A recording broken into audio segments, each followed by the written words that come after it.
Free beer and hot wings in the morning. Grand Rapids rocks all day. 97.9 GRD rocks. Cloudy and cool today, 40 the high.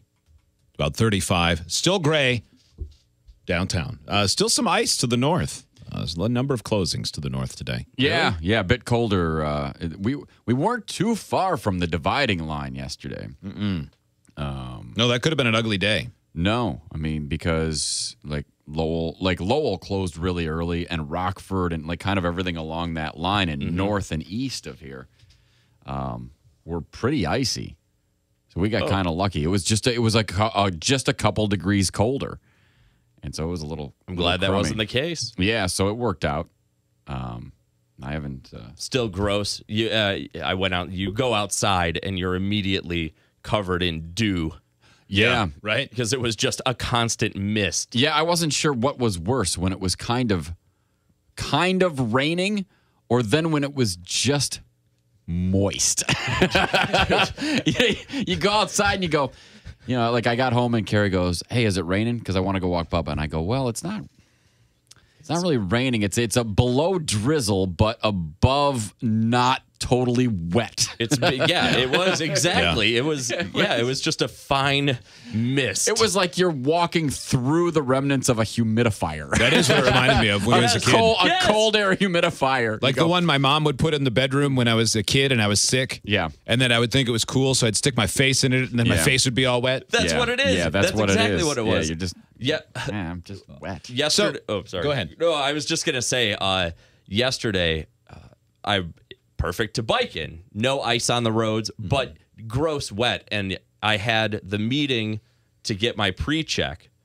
And by the time I got there, I was running late, so I was huffing. I'm both sweating and soaked in dew. Mm-hmm. And so by the time I got to the seat to talk to this lady, I looked crazy. I was worried. You looked like every kind of person that they wouldn't want to give pre-check to. I looked sweaty and disheveled. Right. Yeah.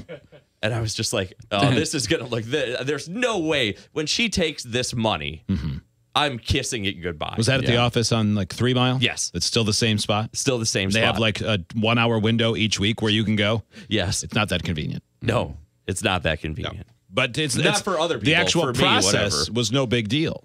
No, not Pretty at quick. all. Did you thumbprint? Yes. Yeah. Fingerprints, thumbprints. They was really nonchalant. Well, I'm glad you're no longer a threat. Yeah. I don't know that yet. Yeah.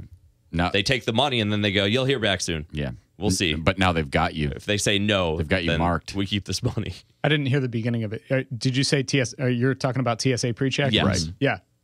Isn't it a little too easy to do that? It seemed like. It's a little shocking. Yeah. They do the background check. Of course. I had mine because you can get it digitally. You can wait for it to come in the mail, but they told me a way to look it up. You take your little number. Yeah. I knew within 9 hours that I had been approved. Now, there was no reason I shouldn't be approved. So it makes sense. Unless you put a note in saying subject looked sweaty and nervous. Yeah, I didn't. Right. The type of guy who enjoys going to nightclubs with weapons. I didn't look like I was filled with anxiety and plans when I was there, like you probably did. I was breathing heavily. Yeah, it shouldn't be convenient enough to do it in a layover at an airport. No. Well, and that's what I did. But it's nothing but a dog and pony show, and everybody knows that. It's the reason why when you go up, and if the regular line is a little too long, they just randomly pick people. They act like an iPad's choosing randomly. No, it is. It's magic. Spent $1.5 million getting that app developed with an arrow. Got to figure that app out. And then, they just go, okay, you can go through pre-check if you want. No problem. Leave all your stuff in there. Leave your bag in. Yeah, you're not a threat because, you're randomly selected. Okay, whatever. Well, there was an update on one of West Michigan's favorite stories of the last year or so, and that would be the apartment fire that started when an idiot decided to cook a squirrel with a blowtorch. That was really neat when that happened. Apartment complex. Yeah, on the deck on the outside, right? Yeah, they don't he even wasn't cooking it. He was trying to get the hair off, right? Mission accomplished? Yes. That's what he was doing. Yeah, But he wasn't going to eat it. Well, he probably was. He was. Why would? No, I Isn't think he that was. what he was going to do? No, I'm pretty sure. Yeah, he was going to eat it. Yeah. Dude, they don't even let you have charcoal grills. Well, he didn't have one. No. There's No. no rule against torches. Yeah, nobody said blowtorch That's and true. squirrel. It's probably why insurance Let is me on the line. rephrase that. There never used to be a rule against torches. Here's the latest update. Trying to blowtorch a squirrel, bit of an odd occurrence, yes, and apparently an expensive one, considering it started a fire at a Holland area apartment complex. Now we know how expensive. Fire happened in October 2012 as the tenant's boyfriend was October using of a 2012, propane over torch. 4 years ago. Oh, I thought it was like last summer. No, but I thought it was only about a year and a half. That's because it happened in 2012, but last summer the judge they ruled on a lawsuit that was going on. That's and right. She was ordered to pay $2 million. Oh, yeah, and I remember because the talk was, okay, well, she'll pay that off as long as she lives to $2 million. Yeah, exactly. Yeah, there Yeah. is a you're talking to a woman who was being slammed by a guy who's cooking a squirrel with a blowtorch on your porch. Right. To take off the fur of a squirrel. But the torch ended up lighting a fire By that the way, caused $2 million. Nick reading this sounds like Ron Burgundy in this particular case, like the same level of just what is going on. Well, that's Yeah, it's squirrel is crazy. Look at him. serious news, man. Trying not to crack up. Damage. At one point, the State Court of Appeals approved a $2 million settlement in favor of the apartment complex owners. But the Holland Sentinel reports that ruling was reversed last August. According to the Sentinel, the woman's renter's insurance carrier and the complex owners recently settled the case for $300,000. That's a bargain. It is a bargain. I mean, for the absolutely. insurance company, Yeah. I would say. And what? Yeah, absolutely.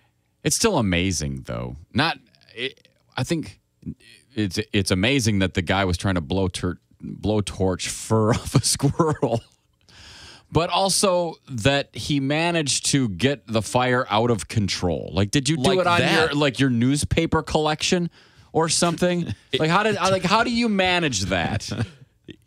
Right? I don't know. How do you I have manage no to idea. ignite an entire apartment complex on fire, holding something as small as a squirrel and something as little as a blowtorch? I mean, As I know dumb as he I know is. it gets hot and everything, but where were you doing that? Well, I assume because this guy is obviously stupid that once he started the torch and started putting it to the hair of the squirrel, alarmed by the fire and burning, ran onto the building. Probably. Yeah, I guess I'm not clear if the squirrel was still alive or dead at that point. I've heard that it's alive. I heard that when he was blowtorching it, it got frightened and then ran somewhere in the apartment complex. Yep. That's what I've heard. The last thing they heard from him before he yelled fire was him saying, "I wish it was a baby." It's like I just heard that just now. These are the facts, people. What a dummy. I'm surprised that the renter's insurance covered that. I mean, you would think if it's an accident, I guess it was an Yeah, accident. I always remembered that being a little more restrictive. Yeah, I mean, a lot of accidents are caused by your own stupidity. Well, it was a prime opportunity but- for the insurance company to use act of God. Hey, God made you this dumb. Yeah. That'd be, Yeah. I don't want that to be the precedent. No, they get you on everything. On absolutely everything. But yeah, you'd think like, okay, someone leaves a burner on or something, an oil fire, or a grease fire. Like, all right, well, there you go. That's what renter's insurance is for, but not this. Sorry, we're just not going to pay. Yeah. No. What a Maybe bummer. that's why it's a settlement that seems a little generous. Well, everyone, insurance company. Yeah, when they renew, they've got big, thick packets of paperwork coming to them with a whole new list of rules. Oh, great. Now we need the rodent clause. Yeah, I know. Let's see. Okay, what else happens? Well, if you eat all of the doorknobs in your apartment, we are not on the hook for that. You did that. You have to pay. Yeah, it's like 60 pages long. Just like them trying to think of Don't put the carpet in your butt. the dumbest things, the dumbest things that they could possibly think of into a dossier. Only park in the parking lot. Yes, do not drive if it's raining and you don't want your car to get wet, you cannot drive it into your living room. Do not drill for oil in your belly button. And actually do that. Go for it. Yeah, go ahead. It's in there, man. Use your fingers. I don't know if they said who the insurance company was, but this is a perfect future commercial for farmers. Oh, it is. Where they have the plaques on the wall. Yeah. Oh, yeah. Where it's J.K. Simmons. Or for Mayhem. Whoever that is. Mayhem, too, yeah. You think you're having a nice dinner watching American Idol. I'm on the other deck. Burning a squirrel for lunch. Touching a squirrel. I'm Mayhem. Oh, my God. I feel like a lot of insurance companies could take advantage of this. Yeah. Yeah, they should all be dying to get this one so they can use it. They should. We bought the story rights. Yeah, we need the rights. Well, I hope there's more things in this case because I'm sure we'll have more jokes later. Probably. 97.9 GRD Rocks.